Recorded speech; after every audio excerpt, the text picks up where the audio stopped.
yang wartawan daripada Sina tanya. Serangan paling hebat oleh UMNO, PAS dan Bersatu terhadap Pakatan Harapan ialah PH 22 bulan hancing. Dia kata.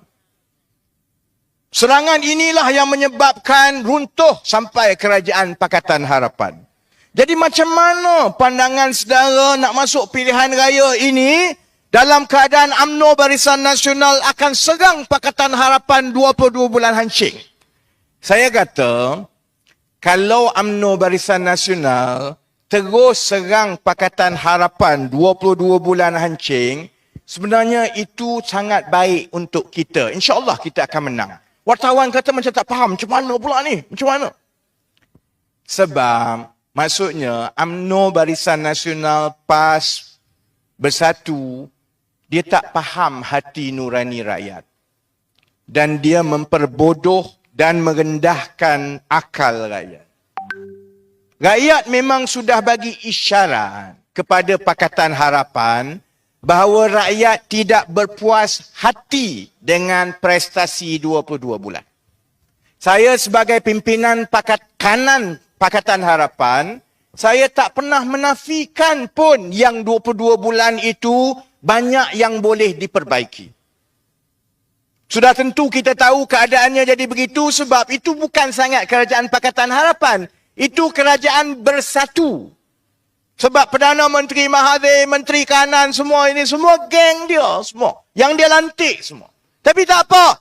Kita sebahagian daripada kerajaan, walaupun banyak keputusan-keputusan yang salah itu bukan dibuat dengan secara bermesyuarat atau persetujuan Pakatan Harapan, kita terima. Kita terima kalau Perdana Menteri yang naik atas kekuatan Pakatan Harapan tu buat sial dengan Pakatan Harapan sekali kena. Kita terima. Bila rakyat hukum kita daripada satu pilihan raya ke satu pilihan raya, kita terima, saudara-saudari. Tak ada masalah, kita terima. Sebab itu, rakyat juga faham. Rakyat tahu bahawa rakyat telah sampaikan mesej kepada Pakatan Harapan, kalau kamu nak ada peluang sekali lagi, kamu kena pilih orang yang betul, menteri-menteri yang cerdik. Yalah, saya dulu, walaupun saya dalam Pakatan Harapan, aku pun nak mati tengok ada ke menteri yang Mahathir lantik dari Bersatu, orang suruh dia jaga usahawan, perniagaan kecil, dia sibuk nak buat apa? Kereta terbang. Lama-lama dengan dia terbang. Kita pun tak tahu dia kat mana dah sekarang menteri itu sekarang. Saya pun masa tu kata, ya Allahu Rabbi, kenapalah macam ini, kan? Jadi rakyat tahu sebenarnya bahawa mesej dan amaran itu telah diberikan kepada Pakatan Harapan. Kalau nak jadi kerajaan, pilih pimpinan-pimpinan yang lebih baik daripada yang ada sebelum ini daripada Bersatu. Sebab itu, saudara-saudari, saya tumpukan banyak masa dalam sebulan yang lepas sampai saya tak ada masa nak dedahkan skandal. Sebab apa? Sebab tu saudara-saudari tengok, UMNO kata, LCS dah mati ke, dah tak ada LCS ni, selamat kita nak masuk pilihan raya, skandal dah tak ada, Rafizi dah senyap. Bukan tak ada skandal, bukan saya senyap. Saya tumpu 1 bulan yang lepas untuk menyaring satu persatu calon-calon PKR untuk memastikan calon-calon ini seboleh dalam kedrat saya, ini adalah calon-calon yang terbaik yang kita boleh tampilkan kepada rakyat. Sebab kita dah terima dan faham mesej rakyat. Jangan ada lagi menteri yang tipu ijazah macam Zuraida Kamarudin. Tak ada dah yang tipu ijazah. Sebab itu awal-awal saya suruh dia orang letak. Kamu nak jadi calon kan? Kamu letak. Aku cek satu-satu. Sama juga kamu nak jadi calon kan? 31 hari bulan, iaitu hari Isnin ini, semua calon-calon yang telah diumumkan itu kena hantar pengisytiharan harta secara akuan bersumpah. Kalau ada lah kod calon, Zahir ada kat depan ni. Kalau adalah calon-calon yang dah diumumkan, ada sebab kenapa PKR umum 1 minggu lebih awal daripada orang lain. Kami umum, Watikah tak dapat lagi.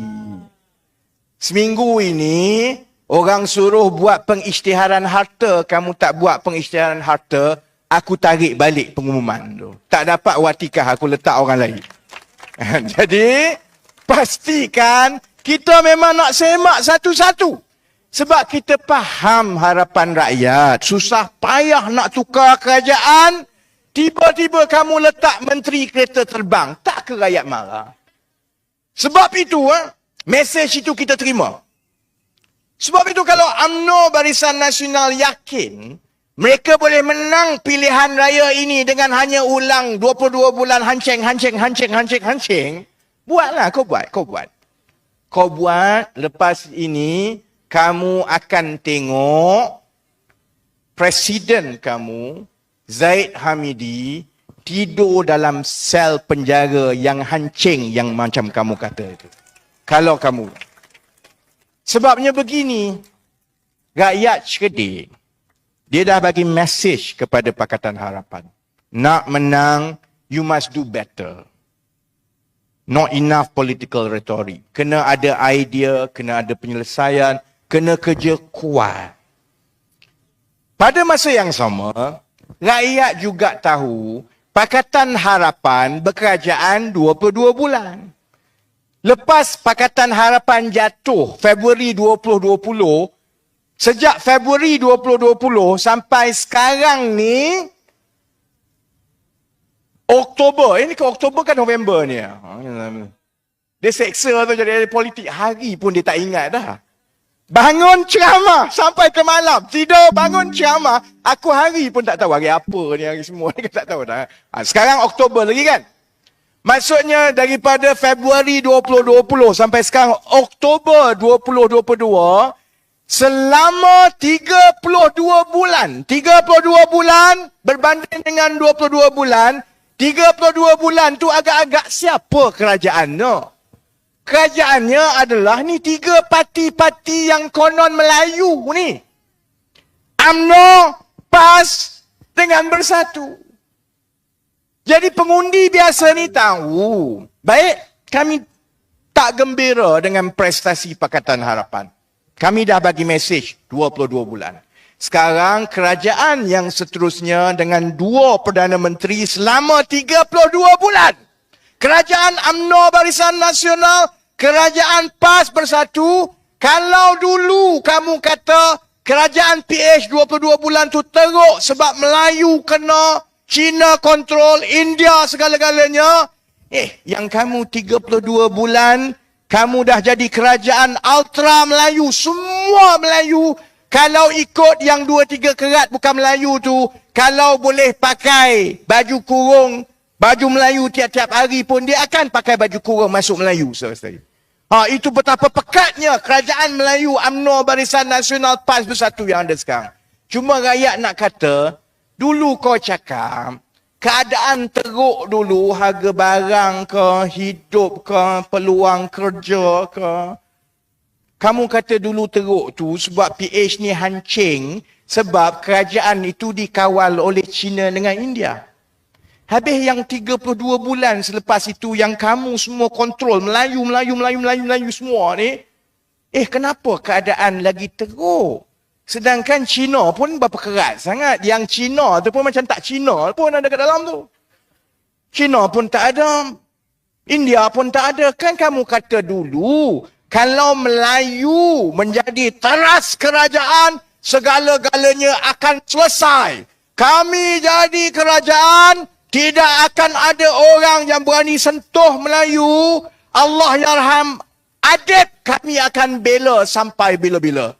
Kesian budak tu, arwah tu. Jadi modal permainan perkauman mereka hidup-hidup. Sampai sekarang kita tak dengar cerita. Tak timbul lah, tak ada dah, tak timbul lah.